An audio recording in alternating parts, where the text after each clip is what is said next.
continuar a igreja, falando da igreja de Laodiceia. Nossa reunião de número 20, está quase acabando o semestre letivo, tá igual na escola. Aí semana passada a gente começou a falar de Laodiceia, só recapitular rapidinho, que a Lúcia não estava aqui, nem a Verônica, né? Laodiceia é a última manifestação da igreja, aquele estilo de igreja, né? Na linha do tempo, que começou no século XX, logo que teve uma mudança nos conceitos de algumas manifestações na igreja com o movimento pentecostal. Não que o movimento fosse errado, mas ele alterou muito a maneira de ver, de relacionar com Deus e teve alguns exageros. E Laodiceia significa opinião do povo, justiça do povo, opinião da maioria. Então aí, uma das características dela é que é uma igreja morna.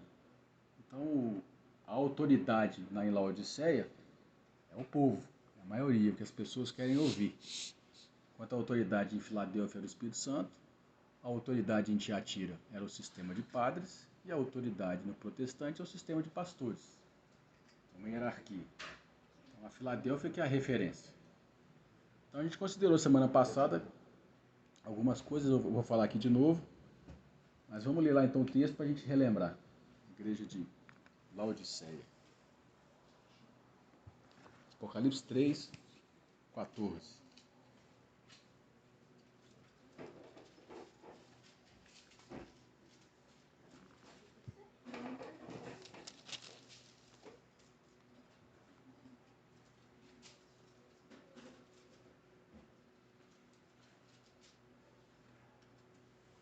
Ao anjo da igreja em Laodiceia escreve: Isto diz o Amém, a testemunha fiel e verdadeira, o princípio da criação de Deus.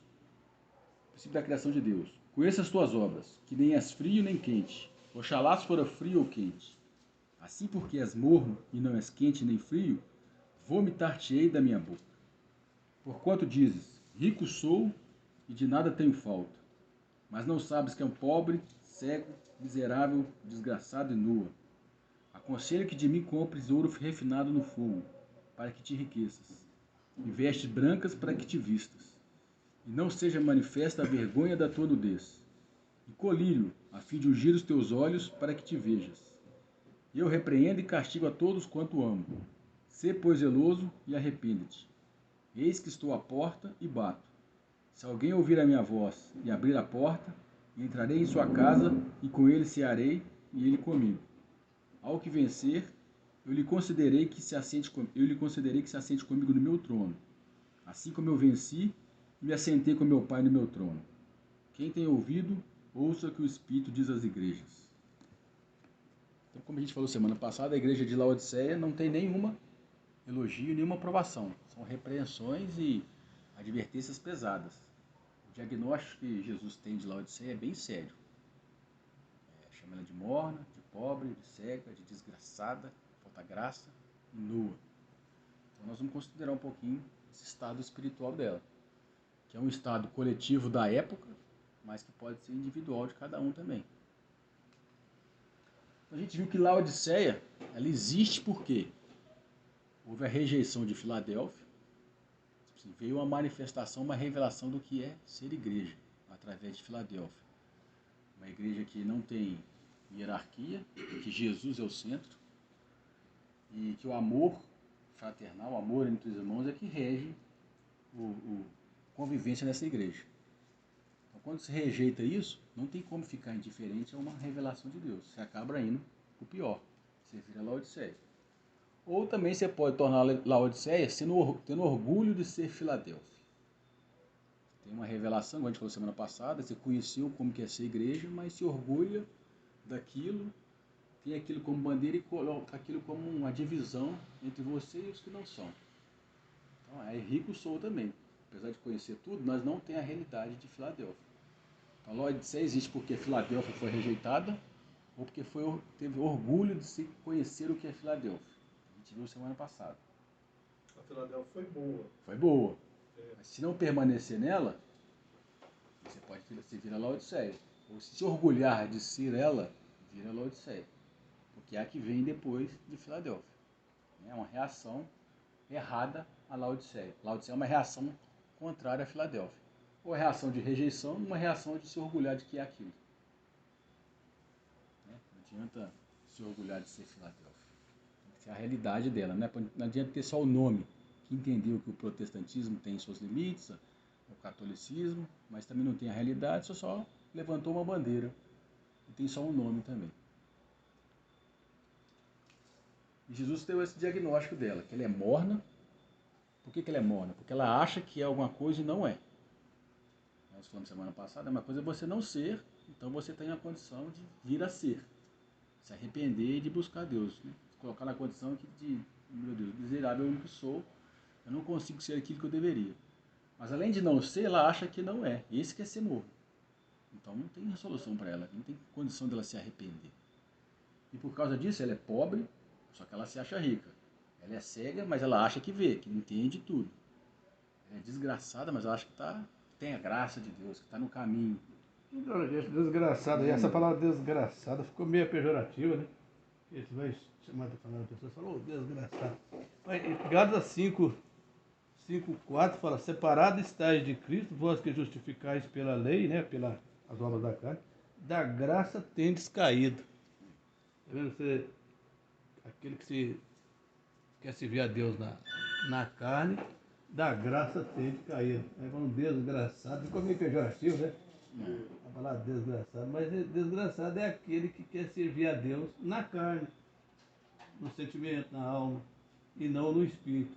Esse é um desgraçado, porque da graça tem de cair. Mas ficou meio pejorativo esse termo, né? E se caiu é porque um dia teve nela. Porque as pessoas gostam de tudo levar pro não, isso não é salvo, não. A sua está escrito desgraçado? Gálatas 5:4. Então a minha está separada. Então, separado estáis de Cristo, da graça tem de cair. O Gálatas 5:4. Então, a palavra desgraçado ficou meio pejorativo quando eles falam. Você sair do caminho da graça, da dependência de Deus. Deixou de depender de si mesmo. Deixou de servir a Deus em espírito, passou a servir na carne.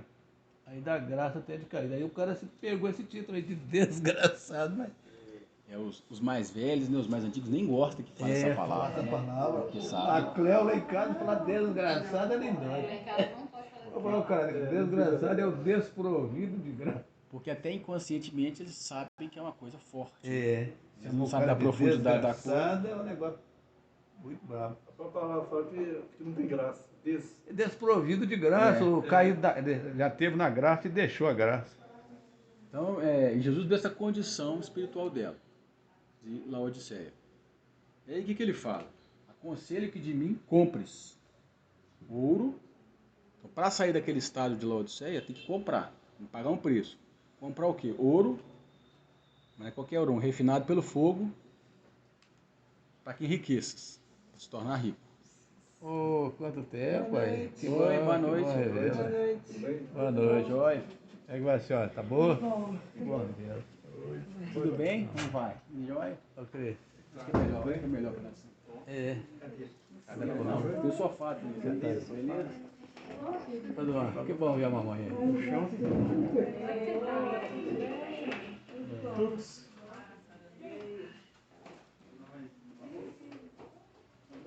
Subiu a escada. Bravo.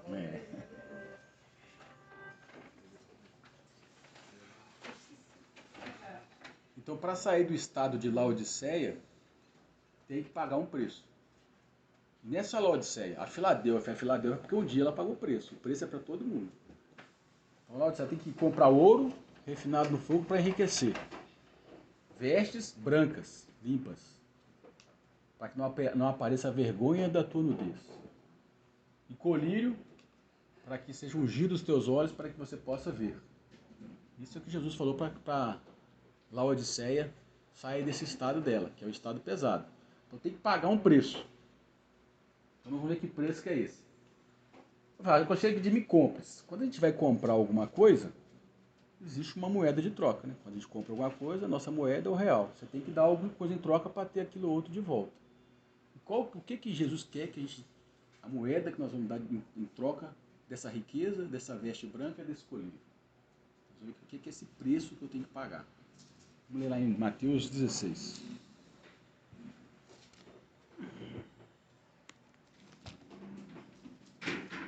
Já lemos várias vezes, mas vamos ler agora em outro contexto.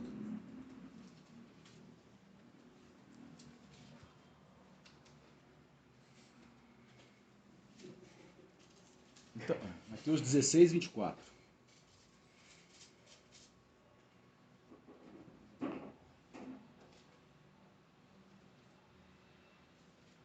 Então disse Jesus aos seus discípulos: Se alguém quer vir após mim, negue-se a si mesmo, tome a sua cruz e siga-me.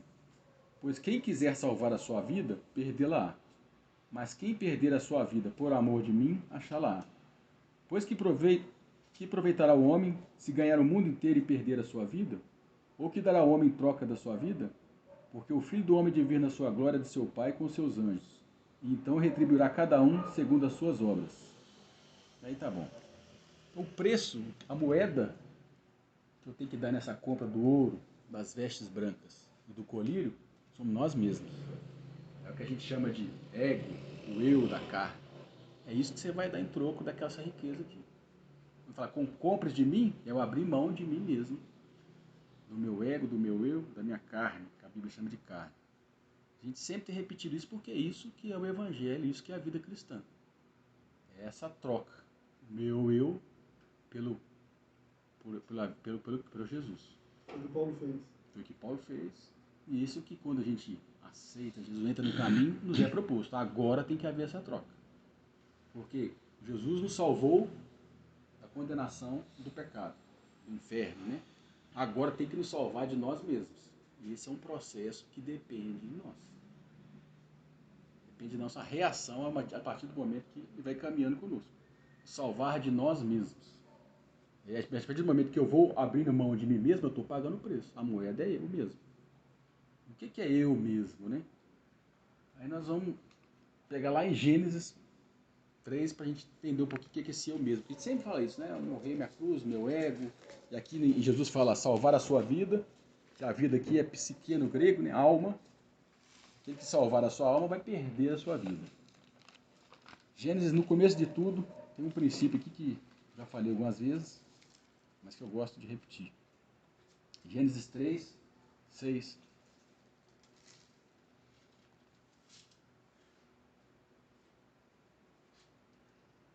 Então, vendo a mulher que aquela árvore era boa para se comer e agradável aos olhos, e árvore desejável para dar entendimento, tomou do seu fruto, comeu e deu a seu marido, e ele também comeu.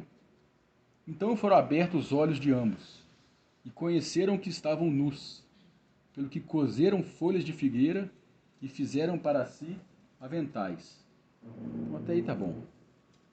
Então, quando o homem se deparou com o seu estado de pecado, de dependência de Deus, ele viu que estava nu. Uma outra realidade abriu para ele. O que ele fez? Ele cozeu folha de figueira para tampar essa nudez. Essa folha de figueira é o que a gente chama de ego, de eu. A folha de figueira é o que a gente desenvolve, que a gente produz e elabora durante a vida para me proteger daquilo que eu não sou, daquele estado que eu estou sem Deus.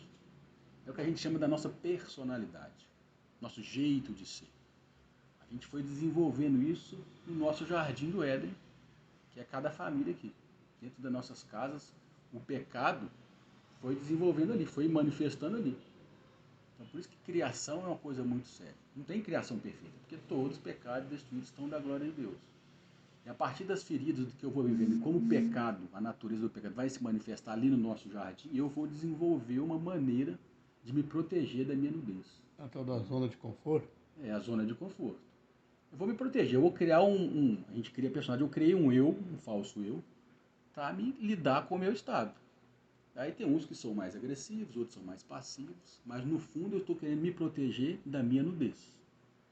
Isso é algo muito confiável, eu confio muito nesse meu jeito de ser que eu desenvolvi durante a vida inteira, por causa de foram muitas marcas, muitas feridas que cada um teve.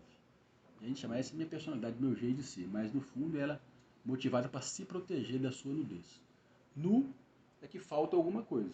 No caso, a figura é falta roupa, aqui falta alguma coisa, falta a comunhão com Deus. Então a gente confia muito nesse eu, porque foi a vida inteira que eu construí e vivi a partir disso.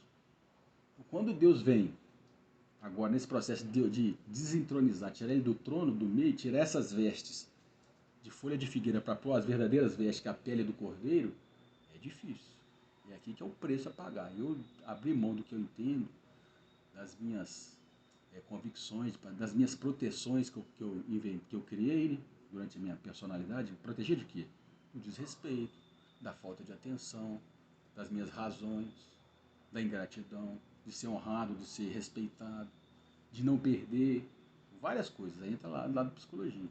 A gente vive em função de se proteger. Por que fulano é assim e o outro é assado? Por causa tá nu. Essas folhas de figueira a gente chama de personalidade. E Jesus está querendo trabalhar aí. A moeda de troca é eu abrir mão dessa folha de figueira. Esse meu jeito de ser. E Deus tem um princípio que é dolorido. Ele cura a ferida ferindo. Ele vai expor o que você é. Ele vai te levar em condições, em lugares, e vai pôr para fora o que está escondido aí. Porque a folha de figueira é para esconder. Não tem que tirar, tem que pôr para fora aí. Aí na vida a gente questiona por que eu passei por tantas coisas. Né? Por que um passou por isso, o outro não passou? Por que eu passei por aquilo? Se você está no caminho, está indo para Canaã, Deus está pondo para fora. Tem que pôr para fora a ferida para quê? Para reconhecer, arrepender e agora ele começar a revestir com a pele de cordeiro, que é a natureza dele. Então, pode falar. Essa folha de figueira aqui, antecedendo aqui no versículo 6, é a consequência do que eles fizeram de errado no versículo 6. Isso. Aí foi o pecado que eles cometeram. Isso. A desobediência. Quando eles desobedeceram, ele fala que eles, os olhos deles se abriram. Aí tiveram que... Aí eles se depararam com uma realidade. Eu estou nu, eu não dou conta dessa realidade. O que eu vou fazer agora? Eu estou em falta. Antes eu tinha a proteção da árvore da vida. Deveria ter. Estou em falta. Nudez é em falta. Culpa. Traduzindo é a culpa. Estou em falta com alguma coisa. Estou em débito. Então a gente cozeu folhas de figueira para tampar isso. É as obras da carne que meu pai falou. É as obras de mim mesmas. Foi o que eles fizeram. Versículo 6. Vou tampar minha nudez. Vou me justificar diante de Deus a partir do que eu fizer.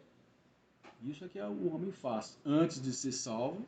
Aí quando ele é salvo, ele reconhece que precisa de Jesus. Tampar minha nudez diante de Deus. Agora eu tenho que tampar a nudez da minha alma.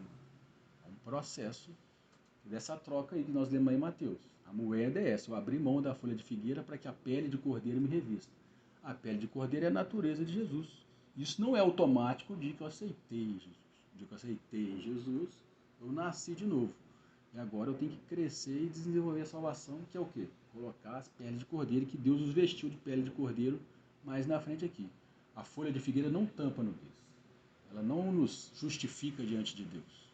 Nós somos justificados quando fomos salvos, e agora tem que ser justificado a alma. Porque é um processo, espírito, alma e corpo. Então o grande desafio, o preço é abrir mão desse nosso amigo querido chamado eu. O sangue nos tira do Egito, mas para tirar o Egito de nós é só a cruz. Só a cruz. O sangue te tira do Egito, mas para tirar o Egito de você, só a cruz. O sangue tirou o povo do Egito, nos umbrais da porta, mas o deserto que ia tirar o Egito dentro deles. É que seria a cruz. Que seria a cruz. Por isso que Jesus falou, aquele que quiser seguir meu discípulo, negue-se a si mesmo e carregue a sua cruz. Então a moeda aqui somos nós mesmos. Cada um tem o seu jeito de ser e Deus vai expor. Essa é a vida cristã e é uma mensagem que às vezes o inimigo trabalha para suprimir. Porque se eu continuar sendo eu mesmo no trono, né, folha de figueira aqui, aí o reino dele, o império dele não é ameaçado. O que Deus quer, o que Jesus quer é pessoas semelhantes a ele para que ele possa voltar. Pessoas que a folha de figueira foi despida, estão vestidas dele, são imagens e semelhanças de Jesus, então ele está pronto para voltar. O inimigo tenta fazer isso, impedir que a gente seja revestido do cordeiro. Então a moeda é isso, é nosso eu. A gente pode chamar de personalidade. Aí Deus vai acabar com a minha personalidade? Não. Ele vai trabalhar na nossa personalidade para que ela esteja sujeita ao Espírito Santo. Antes eu reagia de um jeito assim, agora eu estou conseguindo, mesmo com aquele impulso, me colocar na direção do Espírito Santo, nas circunstâncias, e reagir diferente. Essa que é a salvação, que é a santificação. Isso que é ser o vencedor. Então a moeda para comprar somos nós mesmos. E Deus tem os seus processos bem cruéis, entre aspas. E Deus não vai deixar nada para trás. E Ele faz isso, vai nos contrariar e vai nos expor, por quê? Porque Ele nos ama, para nos salvar de nós mesmos. Porque da condenação do pecado do inferno já salvou. Jesus fez isso lá por nós. E agora Jesus também abriu as portas para que a gente seja salvo de nós mesmos. É o que Ele falou lá, que Ele quiser salvar a sua vida, vai perder. Se eu quiser manter o que eu sou, as minhas razões, meus sentimentos, eu vou perder a vida de Jesus. Agora, se eu abrir mão dessa vida de mim mesmo, da folha de figueira, aí eu vou ganhar a vida que há em Jesus. Porque Jesus falou, eu vim para que tenham vida, eu já tenho. Agora tem outra vírgula. Vida em abundância. A vida em abundância depende dessa obra que Ele está fazendo em nós. Então a moeda é a folha de figueira, somos nós mesmos. Que é um processo bem doloroso, mas é para curar. E tem várias fases nesse processo. Tem épocas da vida que fica mais conturbado, né? Parece que está sendo uma cirurgia mais de emergência. E tem outras que é doses gota-gotas, porque Deus vai trabalhando com cada um na medida que a gente pode suportar. Agora, a pior situação é se você não está sendo trabalhado. Aí, para esses, só resta uma expectativa de juízo e ardor de fogo. Aí nós já estudamos, já falamos, se eu não me coloco nessa obra, não admito essa obra de transformação, o que resta? Se eu ainda sou filho, a Bíblia fala lá em Coríntios, em Hebreus, que é só o fogo. Que eu ainda sou filho, então eu tenho que ser, nós vamos ver mais aqui para frente, que ele repreende e corrige quem o ama. Então ele vai ter que corrigir, nem que seja de uma maneira, nem que seja pelo fogo. Então essa é a moeda para comprar. Então agora nós vamos ver o que tem que comprar. Primeiro é o ouro, que é refinado no fogo. E Esmirna e Filadélfia, Jesus quando falou com elas, falava que elas eram ricas.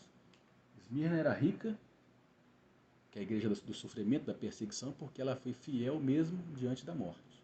Foi a segunda carta que nós lemos. E Filadélfia é rica porque ela tem a chave de Davi, os tesouros de Deus.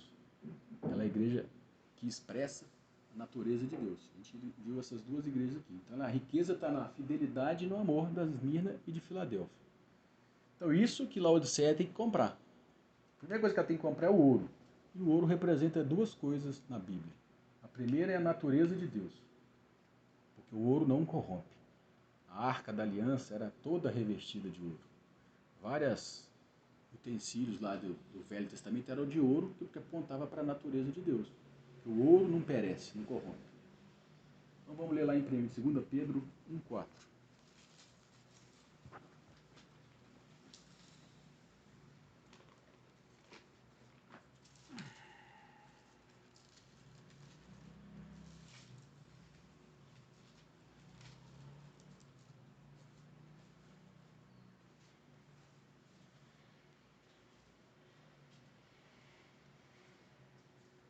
Pelas quais ele nos tem dado as suas preciosas e grandíssimas promessas.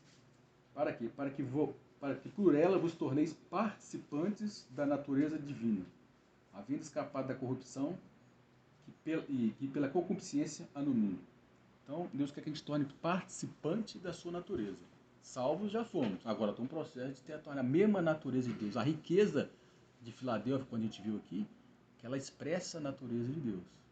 E aí nós vamos ler lá em Filipenses como é que Paulo desejava isso. A gente lê em Filadélfia, mas vamos ler de novo. Porque a natureza, a natureza de Deus é amor. Mas isso é um pouco mais profundo, porque também é uma palavra desgastada. É aquele amor que não depende da recíproca, que não depende, que abre mão do seu benefício próprio para que o outro seja beneficiado. É o que Deus fez. O amor na Bíblia é a palavra mais pode expressar melhor amor, chama sacrifício. É sacrificar algo seu em benefício do outro, do irmão. A gente sempre fala amor para Deus. Eu amo a Deus e amar o irmão. Amor a Deus só é expresso quando você ama o irmão. Amor só na vertical não existe na Bíblia. Então você não ama a Deus. A Bíblia fala que aquele que ama a Deus e não ama o seu irmão é mentiroso. Como é que eu amo a Deus? Se eu amo meu irmão. Essa é a riqueza que Laodiceia precisa. Expressar a natureza de Deus. E aí Paulo fala isso lá em Filipenses. Ele pagou a moeda, que é o seu próprio ego.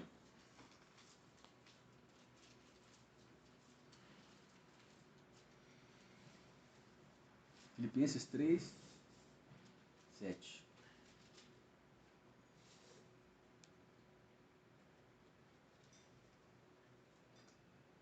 Mas o que para mim era lucro, passei a considerá-lo como perda por amor de Cristo. Ele pagou a moeda. O que era lucro para ele está escrito nos versículos acima, que ele era da tribo de Benjamim, ele era um fariseu, tudo que era humano, tudo que era valor nessa terra, ele considerou como perda, por amor de Cristo. Sim, na verdade, tenho também como perda todas as coisas, pela excelência do conhecimento de Cristo Jesus, meu Senhor, pelo qual sofri a perda de todas as coisas, e as considero como refúgio, como lixo, para que possa ganhar a Cristo, e seja achado nele, não tendo como minha justiça a que vem da lei, mas a que vem pela fé em Cristo, a saber, a justiça que vem de Deus pela fé, para conhecê-lo e o poder da sua ressurreição, e a participação dos seus sofrimentos, conformando-me com ele na sua morte, tomando a mesma forma com ele na sua morte, para ver se de algum modo posso chegar à ressurreição dentre os mortos.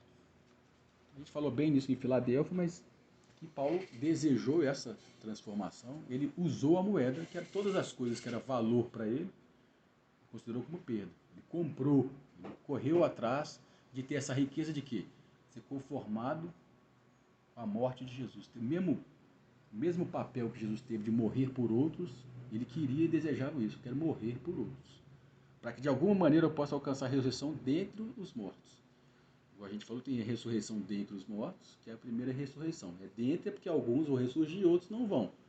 E a ressurreição dos mortos é que todos os mortos vão ressurgir depois do milênio. Ele queria a primeira, a melhor ressurreição. E isso ele pagou o preço. Tudo que era valor para ele, e valor nesse mundo, considerou como perda. E nossas folhas de figueira são muito valiosas para nós. Os meus convicções, os meus direitos,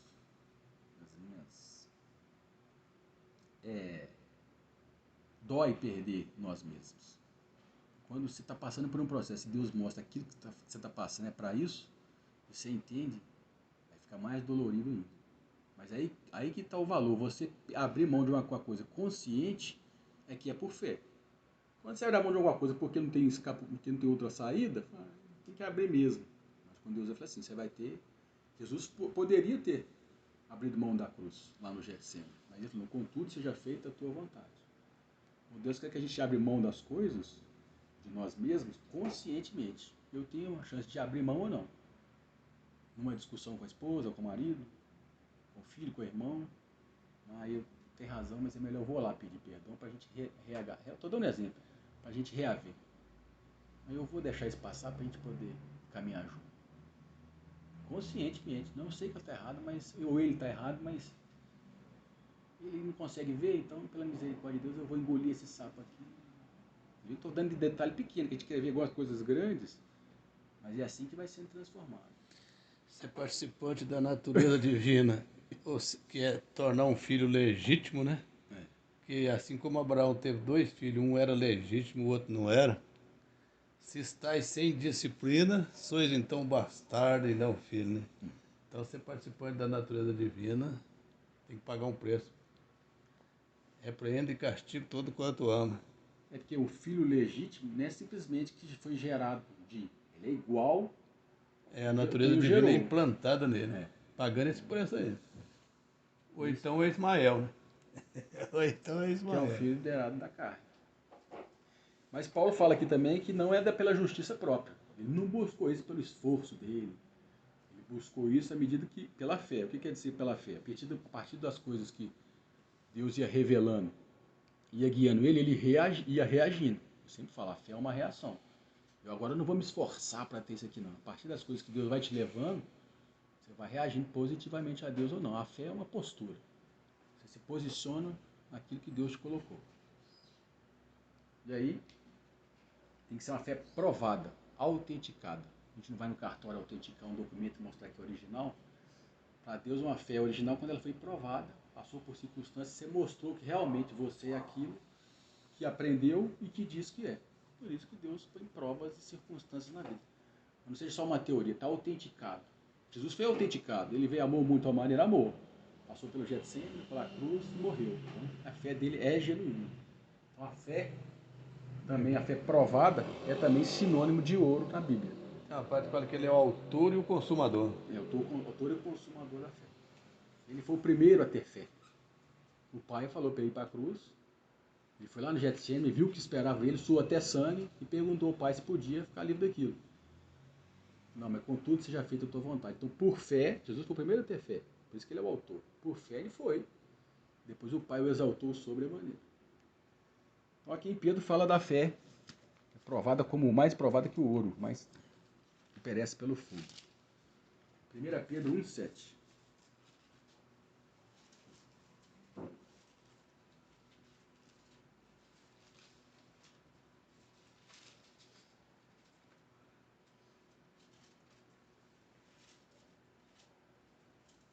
Olha aqui a partir do 6, ó. Na qual exultais na fé, ainda que agora, por um pouco de tempo, sendo necessário, então é necessário, precisa, estejais contristados por várias provações. Porque a prova da vossa fé, mais preciosa do que o ouro que perece, embora provada pelo fogo, rendude para louvor, glória e honra na revelação de Jesus Cristo, quando ele voltar. Então a minha fé é provada, rendude para louvor, glória e honra na revelação de Jesus Cristo. Então nossa fé é provada pelo fogo, pelas provações, pelas circunstâncias. E essa é a caminhada cristã. Quando eu sou provado e aprovado, eu comprei ouro. Eu tenho a natureza de Deus. E eu tendo a natureza de Deus, eu posso viver a próxima era com Jesus naquilo que ele vai reger as nações, naquilo que ele vai reinar e governar. Eu tenho a mesma natureza, eu tenho capacidade de governar com Jesus porque eu tenho a mesma natureza. Para governar no reino e na eternidade não é saber mandar, você precisa de amar. Você tem que amar como Deus ama lá. Por isso que é só os vencedores que vão reinar no milênio. Depois os que não forem vencedores vão se juntar. Mas é preciso saber amar. Tem que ter a mesma natureza. Então tem que pagar esse preço aí para ter essa natureza de Deus. Pela fé. De fé em fé, de glória em glória. Essa é a primeira coisa que Jesus falou que a igreja de Laodiceia tem que comprar. É incrível que aqui nesse mundo é duro isso aí, mas nós temos a natureza maligna, né? Nós temos A natureza. gente fala que o mundo jaz no maligno, mas o mundo somos nós. Nossa natureza é maligna. Agora no outro nós temos que ter a natureza benigna. A segunda coisa que Jesus fala para a gente comprar são as vestes brancas. Então em Apocalipse 19, quando estão nas bodas do Cordeiro, fala o que é as vestes para nós. Que a Bíblia explica a Bíblia.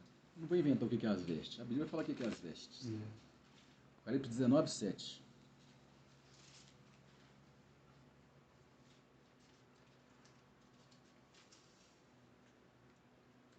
Assim, regozijemo-nos e exultemos e demos-lhe glória, porque são chegadas as bodas do Cordeiro. Já sua noiva se preparou. Está preparada já para a boda. Como? E foi-lhe permitido vestir-se de linho fino, resplandecente e puro, pois o linho fino são as obras justas dos santos. São obras justas. São obras aprovadas.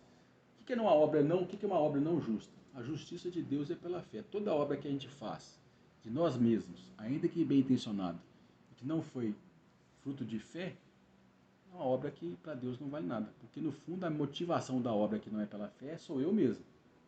Ainda que esteja bem intencionado. Quando é obra da fé, é a obra que foi uma reação daquilo que Deus colocou no seu caminho ou te revelou. Lembra que fé é uma reação. Então a obra justa é aquela que foi obra de uma reação daquilo que Deus te revelou, te guiou, te colocou numa situação e você permaneceu. Aí é justo, aí Deus considera. Essa é uma obra aprovada. E essa vai ser considerada no dia das bodas do Cordeiro. Aquilo é uma prova do que você é o que deveria ser. Uma obra aprovada, obra justa. A justiça de Deus é pela fé. Então, em Efésios 2,10 fala que Deus preparou essa obra para nós, para a gente andar nela. Vamos lá.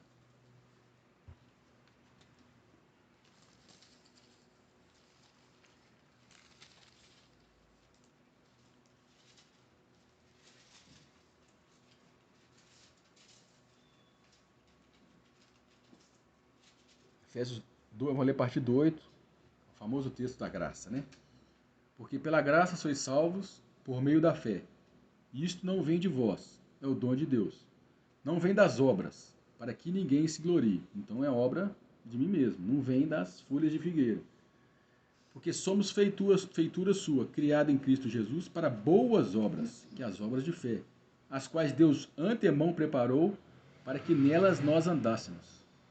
Então não é pelas obras, mas Deus nos salvou para obras. Não é obra que eu saio fazendo, não. Sempre é obras de fé. Não sei se vocês lembram da igreja de Éfeso, a primeira igreja, que ela tinha obras, ela tinha obras, mas não tinha fé. A gente foi e comparou com a de Tessalonicenses, que era obras de fé. Obra de fé é eu sempre viver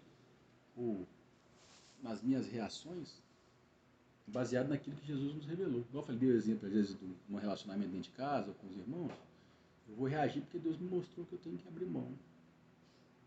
Aí é uma obra de fé, não precisa ser uma coisa grande. Essa é o fruto do que Deus fez em nós, nos transformou. De fé. Porque, como a gente já falou algumas aqui, a fé também é uma palavra desgastada no meio cristão. Fé parece que é uma varinha mágica que convence a Deus a fazer aquilo que eu preciso, que eu quero. Um pensamento muito positivo. Se eu falar muito, se eu gritar muito, se eu pôr música muito, aí isso é fé e Deus te convenceu. Fé virou uma varinha mágica, uma moeda de troca. Não é isso. Para eu ter fé, primeiro tem que ter a ação de Deus, porque a fé vem pelo ouvir e ouvir a palavra de Deus. Então por isso que a gente sempre repete aqui, fé é uma reação e não uma ação. Eu só posso ter fé se Deus me revelou. Revelou, quando eu falo, é uma coisa mágica na minha cabeça. Me mostrou um entendimento, me colocou numa circunstância que Ele quer que eu aja de certa maneira, e eu permaneci naquela maneira, isso é fé. É bem claro, não vem de vós, Não vem de é vós, dom é de Deus. Então a fé é uma reação.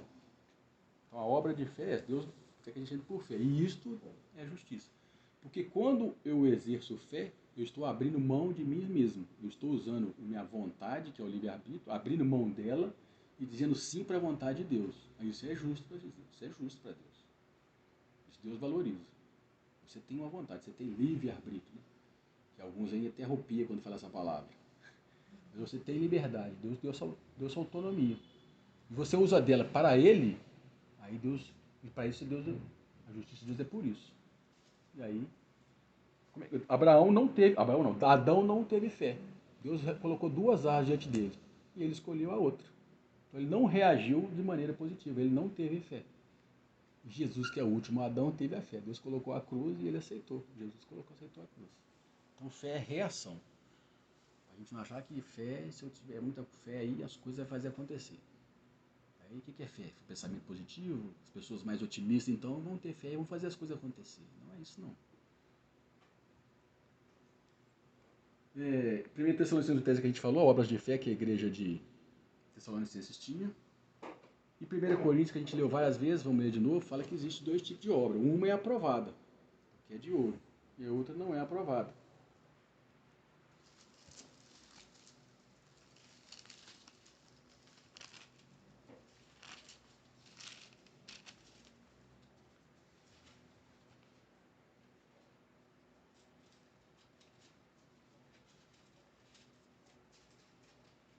Primeira Coríntios 3:12. Se alguém sobre este fundamento, Jesus, levantar um edifício de ouro, prata, pedras preciosas, madeiro, feno e palha, a obra de cada um se manifestará. Como que ela vai manifestar?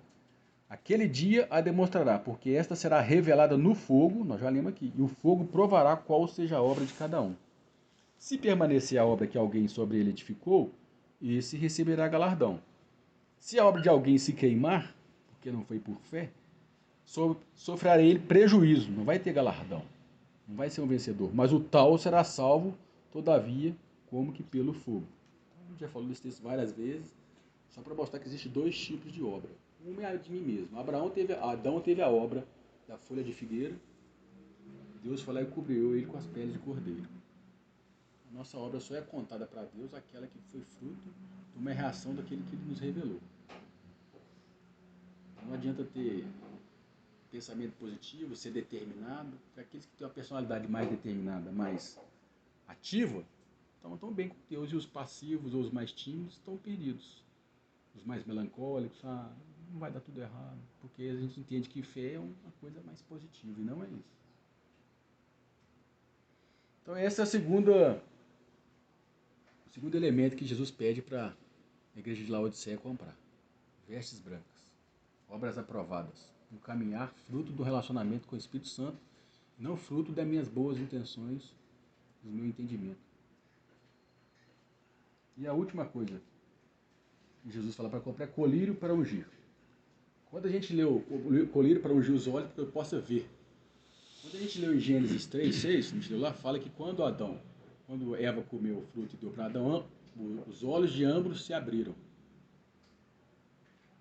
Os olhos se abriram. Então agora o homem vê, no pecado o homem vê e reage às coisas do mundo a partir de si mesmo. Seus olhos abriram. Agora o que eu vejo, o que eu sinto, o que eu entendo é que comanda a minha vida.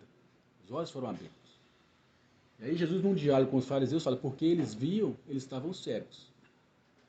Olha lá em João capítulo 3, 9.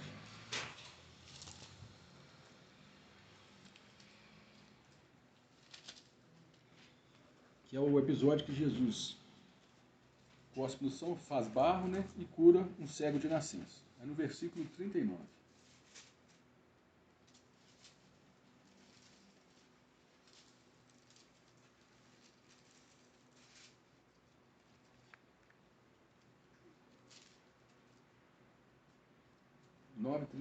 João 9:39. Prosseguiu então Jesus: eu vim a este mundo para juízo, a fim de que os que não veem, vejam, e os que veem se tornem cegos. Alguns fariseus que ali estavam com ele, ouvindo isso, perguntavam: porventura somos nós também cegos? Respondeu-lhe Jesus: se fosseis cegos, não teríeis pecado. Mas como agora dizeis, nós vemos, permanece o vosso pecado. Jesus faz aqui um trocadilho. Quando aquele que vê a partir de si mesmo, com os olhos da alma, do próprio ego, é cego. O fariseu é cego.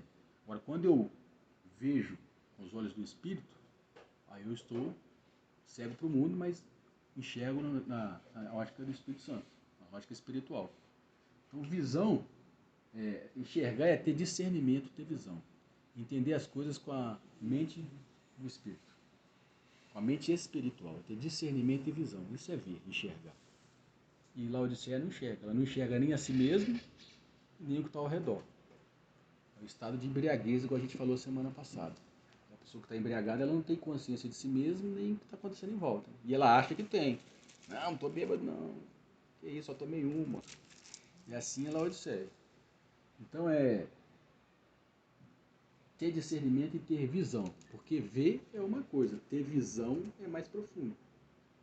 Ter entendimento do todo. Eu posso estar vendo aqui e não enxergando aqui. Eu posso estar vendo aqui e não estar vendo um quebra-cabeça, as pecinhas. Tenho visão. Visão além do alcance. É ter entendimento e discernimento. É enxergar as coisas sobre a ótica do Espírito Santo, não sobre a ótica de mim mesmo. Porque a minha alma é enxerida. Ela acha que entende e ela gosta de colocar o dedo nas coisas porque ela quer se proteger. Porque a nudez ali está sempre batendo na porta. Essa Laodiceia já viu algum dia? Não sei, pode ser, né? É porque, por exemplo, 2 Coríntios 4:4 fala, nos quais o Deus deste século cegou o entendimento dos incrédulos. De certa forma, eles foram... Mas aí é os incrédulos. Mas eles também, de certa forma, se tornam incrédulos. Se na caminhada eles retrocederem, aí vai ficar na mesma condição. Porque a gente acha que isso aqui é só para os incrédulos, o que não converteu, né? Mas aí parece um paradoxo, uma contradição. Ah, crente incrédulo. Esquisito. O cara é crente incrédulo, porque você caminhou até certo ponto, depois você desvia do Espírito Santo, que é o apostatado, né? O apostatado se torna um incrédulo. Aí ele cai nessa condição. Agora, dentro do que você está falando aí, o Adão, a Eva, eles tinham um entendimento claro daquela situação que eles estavam ali na hora, né? Uhum. Estavam vendo com toda clareza. Sim. Estavam. Agora não quero polemizar, não, mas eu não consigo entender o seguinte. Eles tinham livre-arbítrio, não tinha? Tinha duas asas, podia escolher. Aí, eles optam de escolher a outra, que Deus falou para eles não experimentar. Certo? Certo. Por que acontece a punição para eles? Eles não tinham a condição de escolher? Tinha porque, eu tenho uma frase assim, a gente tem a opção de escolher, mas não temos a opção de escolher a consequência das nossas escolhas. Apesar que ficou muito claro que Deus falou que não era para comer Porque daquela. Deus falou assim, né? o dia que comer, o dia que comer, certamente morrereis. É. Então a escolha, eles já sabiam. Então, mas por que essa punição? Porque ele não tinha esse poder da escolha. Eu tenho dificuldade de Então, entender mas porque a isso. escolha gera uma consequência. Certo. A consequência era a morte. Isso. Era um teste, né? Porque Deus não podia obrigar eles a aceitá-lo. Vocês vão me amar, vocês vão ficar comigo. Deus não podia fazer isso. Por isso que existiam as duas árvores. Você quer seguir a si mesmo ou quer seguir a mim, que é a árvore da vida? Eu vou seguir a mim mesmo. O seguir a mim mesmo é uma condição de morte. Não tem jeito de ficar indiferente. Foi o que aconteceu. Foi o que aconteceu. Não é simplesmente uma punição, porque aquela outra condição gera que Toda não escolha tem- tem uma consequência. É. a gente é livre para a escolha, mas não é livre para determinar a consequência da minha escolha. Ele teve a punição. Não é bem a punição, é a consequência Consequência. de Da estar escolha. fora de Deus. Desobediência. Se eu apagar a luz aqui, não tem uma outra escolha, vai ficar escuro. Não é porque Deus puniu, é porque fora de Deus aí só existe aquela outra condição chamada morte. Não é bem uma punição, é a consequência da escolha. Então essa escolha se chama morte, inferno. Fora de Deus só tem essa condição aí, e com Deus é outra condição. Assim é hoje. Assim é hoje. Então, e a escolha que teve na Jardim do Éden está diante do homem todas as vidas. E agora é No final das Jesus. contas, igual você está falando, toda escolha que não é correta Tem tem uma consequência. consequência. Pronto, não Boa, tem jeito. Porque boa. Deus é justo. Certo. Você não pode ficar indiferente à minha escolha. Você quer ficar sem mim? Pode ficar, mas a condição sem mim chama morte. É ruim. Trevas, pecado. Só que daí que a misericórdia e a graça de Deus. Deus foi atrás do homem mesmo ele escolhendo a condição errada. Só que a graça, outra palavra mal interpretada, a graça é a iniciativa de Deus. Mas o homem tem que responder a essa graça. Porque parece que graça é Deus faz uma mágica e agora todo mundo não precisa de fazer nada porque Deus é graça. Eu não preciso fazer nada. Não precisa de fazer nada não, mas você tem que reagir à graça. É de graça, mas paga um preço. Igual os dois ladrões na cruz. Mas paga um Teve preço. os dois ladrões na De cruz. graça tem que pagar. É de graça, mas paga um Os preço. dois ladrões na cruz, cada um reagiu à graça de uma maneira diferente. Ali é uma figura de dividir a humanidade em dois grupos. Um que reagiu a Jesus positivamente, aceitando, e o outro que reagiu rejeitando. Então a graça pode ser rejeitada. Mas a graça é a iniciativa de Deus.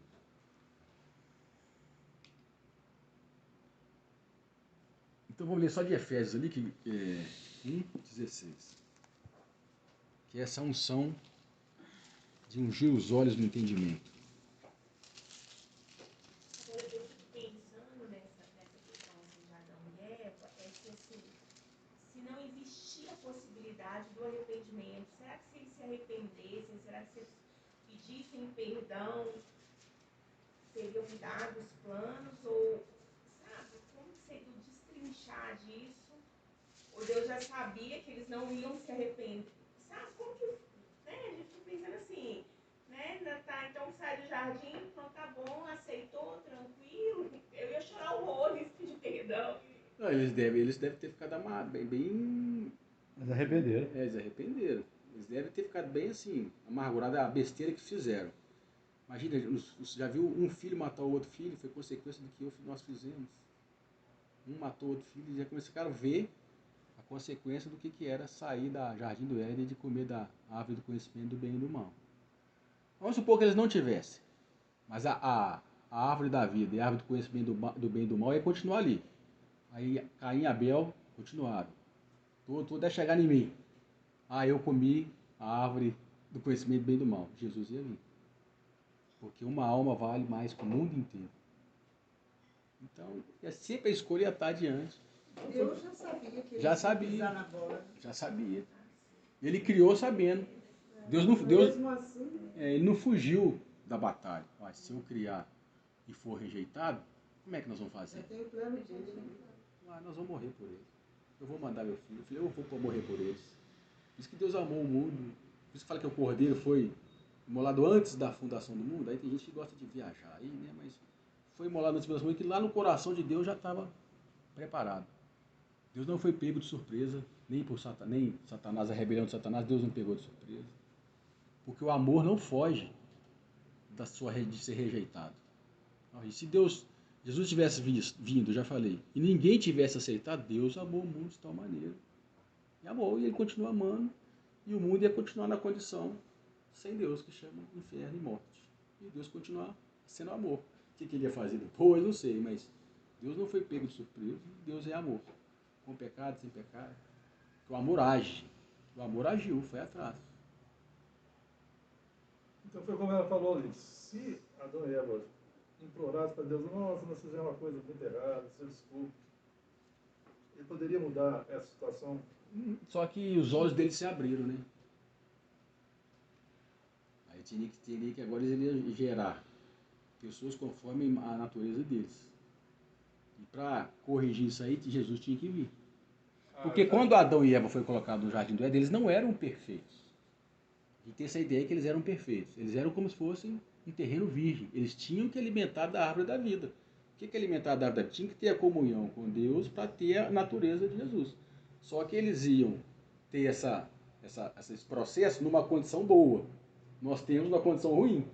Pois é, Porque a mas gente tem. Por que Deus colocou ele lá na árvore da vida? Lá? Porque através da árvore da vida, que é uma figura de Jesus, eles iam se tornar participantes, ia tornar semelhante a Jesus, e Deus ia povoar a terra e o plano dele ia ser processado. É o que vai acontecer no menino, vai ser restaurado o que não aconteceu no jardim do Éden.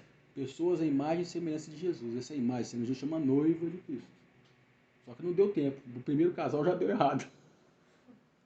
Essa era a ideia. Mas eles não tinham a imperfeição que nós temos agora. Não, só quando comeram da árvore, quando tornaram E imperfeitos. na verdade houve um intruso ali, né? Porque Houve. não foi iniciativa deles, vamos fazer um negócio aqui diferente. Aí a gente sempre vai falar. O mal já agiu sobre eles, né? Mas eles tinham a escolha. Não, certo. Não justifica. Não, certo. E na verdade o que eles fizeram foi isso, um colocar a culpa no outro. Foi a mulher que tu me deste. Não, foi a serpente que me enganou. E Jó fala que quando a gente se justifica, a gente condena a Deus. E quando Adão falou assim, foi a mulher que tu me deste, ele está falando em outras palavras, Deus, a culpa é sua. É burro, você me deu esse tipo de mulher aí, você é burro, Deus. Tirando a dedo da... Aí a mulher depois fala, não, foi a serpente, ô Deus, você é burro, você deixou a serpente entrar aqui. Então, quando a gente se justifica, a gente condena a Deus. E Deus espera de nós é o arrependimento. Deus foi eu, Deus. Podia ter me dado outra. Não, Então o estudo da Gênesis 3 é muito importante aprofundar, porque ele lança essas bases dessas coisas que a gente fica... Deus colocou Adão e Eva em Jesus, quando ele mata o cordeiro, né, e faz... Agora, mas Deus só colocou eles em Jesus porque eles se arrependeram, senão não teria colocado, não. Né? Eles se arrependem. O cordeiro ali que foi, né, foi morto lá, é a figura de Jesus. Aí eles foram colocados em Jesus. E aguardaram que até que viesse. Não, demorou tempo demais. E aí, quando Deus coloca a pele de cordeiro neles, para eles estarem aptos a ter comunhão com Deus, Deus faz uma promessa ali, da de Jesus. Porém, inimizade entre a serpente e a mulher, e que a semente da mulher pisaria a cabeça da serpente e ele feriria o calcanhar da semente. Uma promessa sobre Jesus, né? Então, estava falando que só através de Jesus que seria consertado o que aconteceu ali. Porque o objetivo era ter comunhão com Deus, através da árvore da vida. Como eles não tiveram, então Jesus tem que vir, restaurar essa ligação e agora, a partir disso, ter essa comunhão para ter a mesma natureza dele. É esse que é o objetivo de Deus, não é só ser salvo. Não é só estar ali dentro do jardim do Éden, tem que ter a mesma natureza. E isso é um processo de relacionamento, não é automático. Foi o que era a proposta do jardim do Éden, é isso. Por isso que nós não vamos para o céu, nós vamos ter um reino e vamos voltar ao que Deus queria lá no jardim do Éden. Povoar a terra, vai ter uma nova Jerusalém. Se tinha o jardim do Éden, que era o centro da terra, vai ter a nova Jerusalém. E a partir dela as nações vão conhecer a Deus.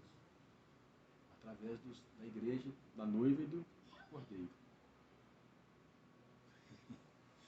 Então vamos ler aqui em Efésios.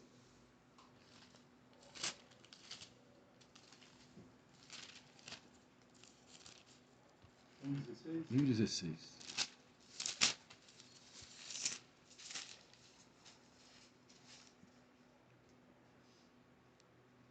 Não cesso de dar graça por vós, lembrando-me de vós nas minhas orações. 17.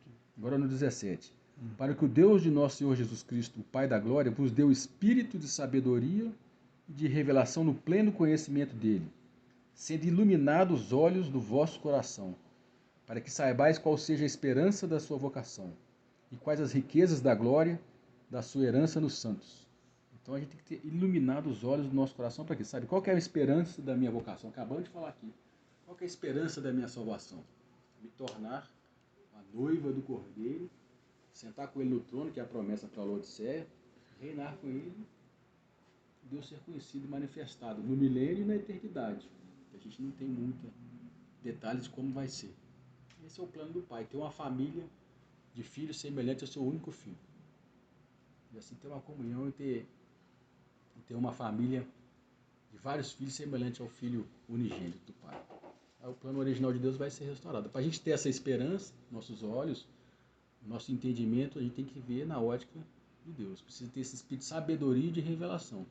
Porque a nossa tendência é olhar para as coisas terrenas. E ainda o que a igreja faz, né, muitas igrejas fazem, é usar as coisas de Deus para as coisas terrenas. Deus tem uma promessa para nós aqui. Você tem uma bênção aqui, melhorar a sua casa, melhorar seu emprego, melhorar a sua saúde. Você vai ter saúde, emprego, casamento, filho, esposa, marido, se for para o seu bem. Né, que está escrito lá, todas as coisas cooperam para o bem daqueles que amam a Deus. Se precisar de ter um câncer, você vai ter. Se precisar de descendência, você vai ter. Porque Deus tem que te livrar de você mesmo. Tem que tirar essa folha de figueira.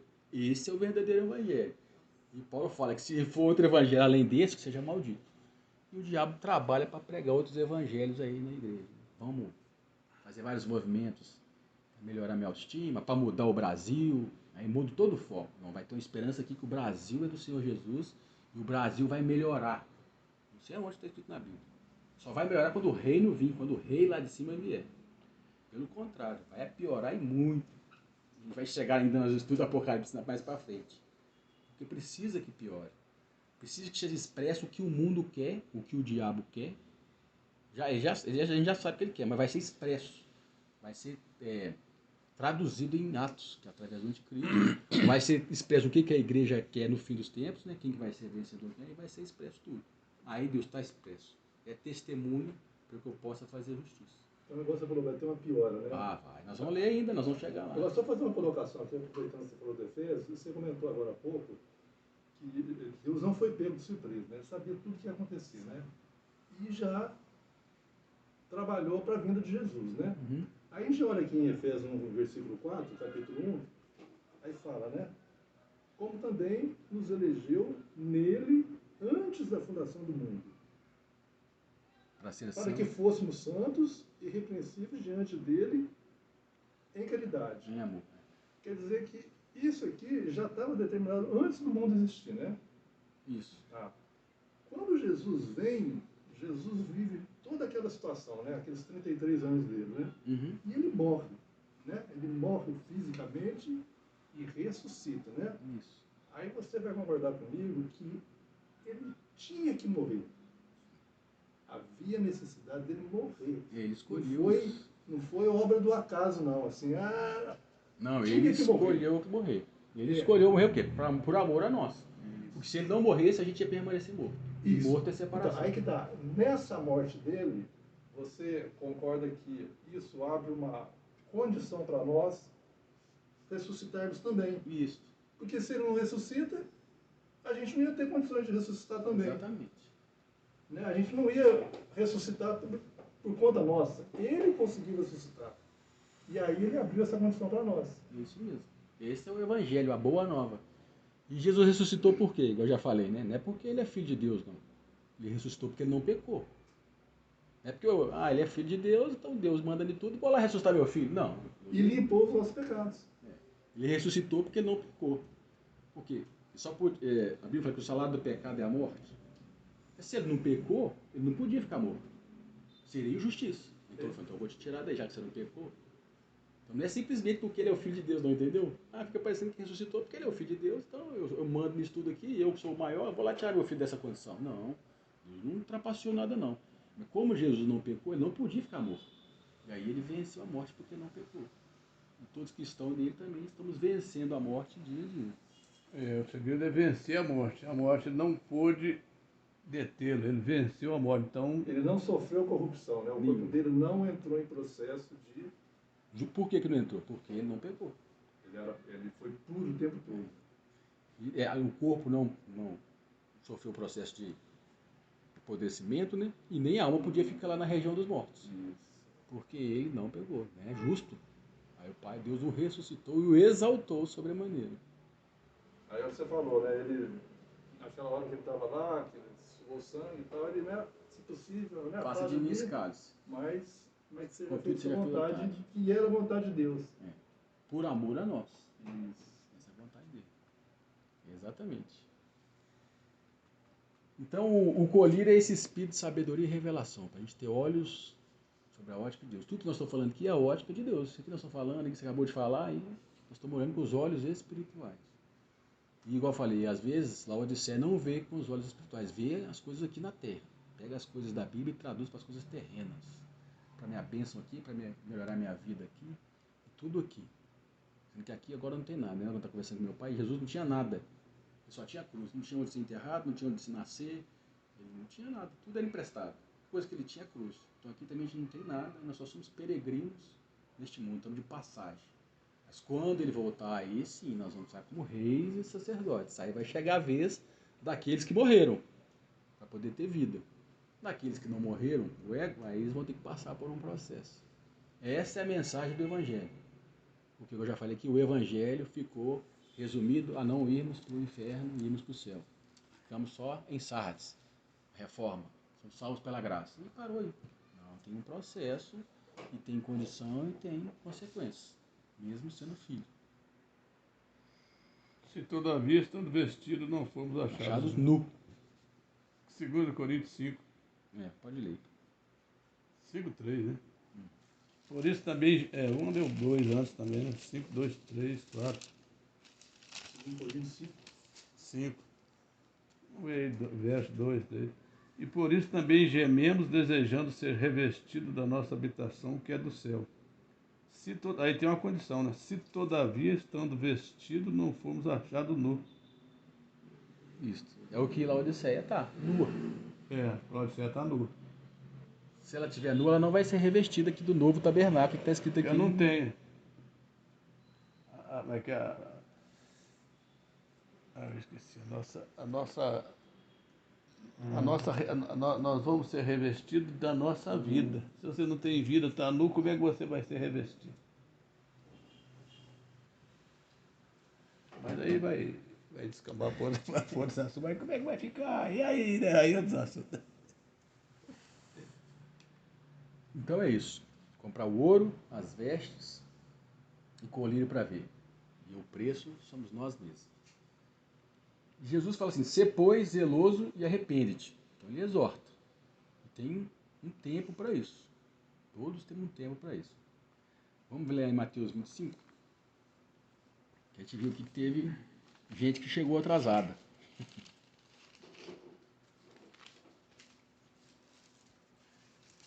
Ele fala, sê pois zeloso e arrepende. Sai dessa condição. Compra o que tem que ser comprado. Mateus 25.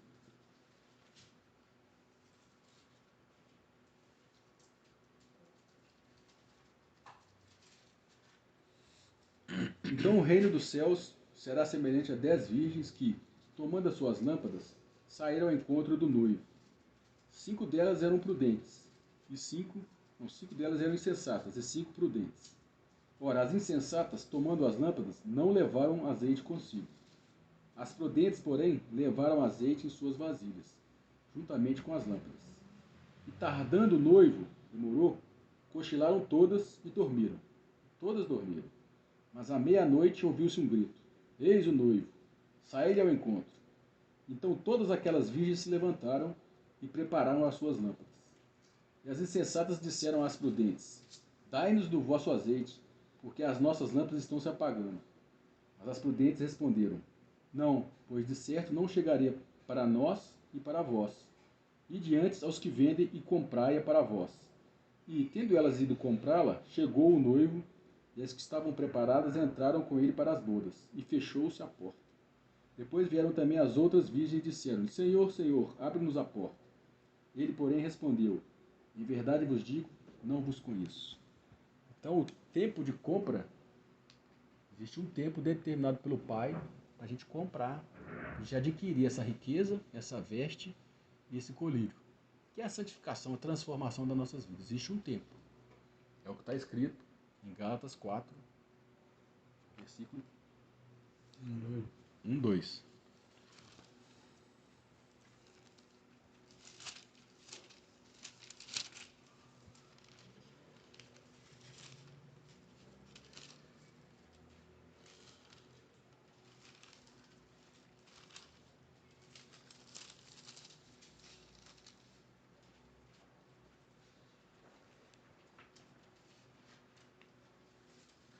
Gálatas 4, versículo 1 e 2. Paulo fala assim: Ora, digo que todo o tempo em que o herdeiro é menino, em nada difere de um escravo, ainda que seja senhor de tudo, mas está debaixo de tutores e curadores até um tempo determinado pelo Pai.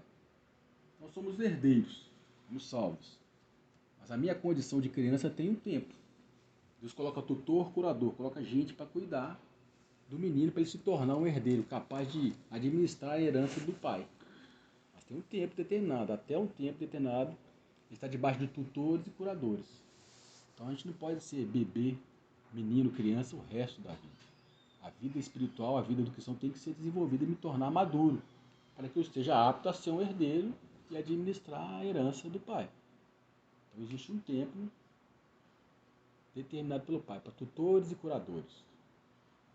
Todo mundo aqui, Deus coloca pessoas na vida para ir sendo desenvolvida e amadurecendo a vida espiritual. Seja através de um livro, seja através de uma pregação, de um amigo. Existe um tempo para continuar nessa condição de menino.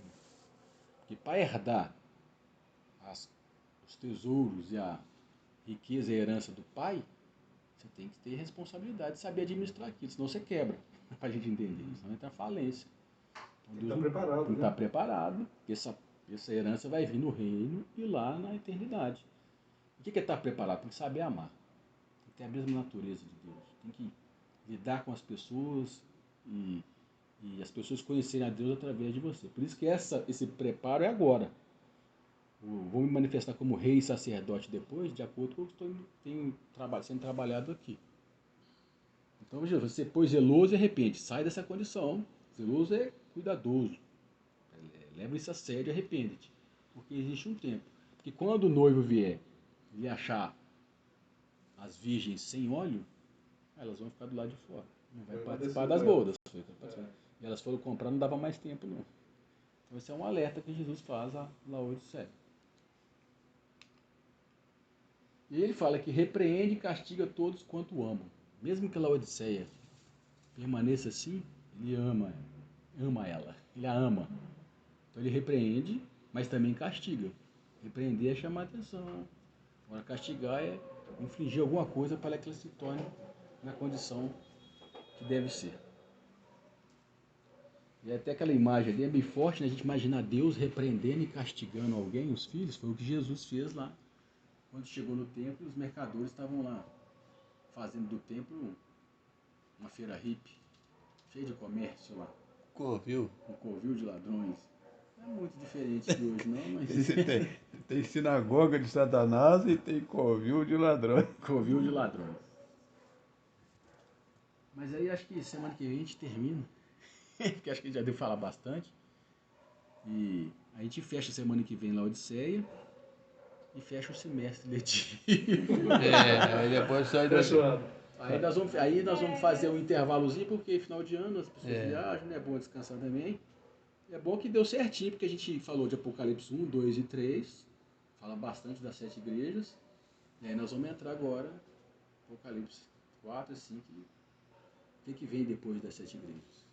Tem mais coisas. Quem quiser revisar, também pode revisar. Tá gravado. Aí semana que vem, além de terminar a Laodiceia, a gente também faz um arremate final.